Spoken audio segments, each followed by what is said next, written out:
Hi hello.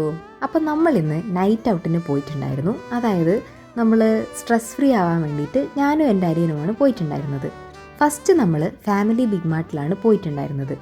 അനിയനുമായിട്ടുള്ള കുറച്ച് quality time spend ചെയ്യാൻ വേണ്ടിയിട്ടായിരുന്നു മെയിൻലി ഞാൻ പോയിട്ടുണ്ടായിരുന്നത്.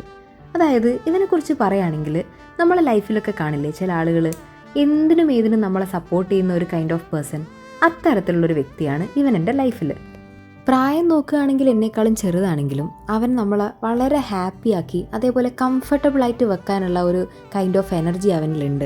അതായത് അവൻ്റെ പോസിറ്റിവിറ്റി കാരണം നമ്മൾ ആ ഒരു എൻവയോൺമെൻറ്റ് ഫുള്ള് ഹാപ്പിനെസ് ആവുന്നൊരവസ്ഥ ഉണ്ടല്ലോ, അങ്ങനെ ഒരു സ്റ്റേറ്റ് അവന് എപ്പോഴും അറ്റൈൻ ചെയ്യിപ്പിക്കാൻ പറ്റാറുണ്ട്. പിന്നെ നമ്മൾ നേരെ വിട്ടത് കപ്പ് ചായയിലാണ്. ആ പോലത്തുള്ള കപ്പ് ചായ, അവിടെ നിന്നൊരു ചായയും അതേപോലെ കല്ലുമ്മക്കായൊക്കെ നമ്മൾ കഴിച്ചിട്ടുണ്ടായിരുന്നു. അതിനുശേഷം നേരെ വിട്ടത് സിംഗർ കഫേയിലാണ്. ഇവിടുത്തെ മസാല ഷവായി നല്ല ടേസ്റ്റാണ്. അതേപോലെ നിങ്ങളുടെ ലൈഫിൽ ഇങ്ങനൊരു പേഴ്സൺ ഉണ്ടെങ്കിൽ കമൻറ്റ് ചെയ്യുക. അപ്പോൾ ഇന്ന് ഇത്രയേ ഉള്ളൂ.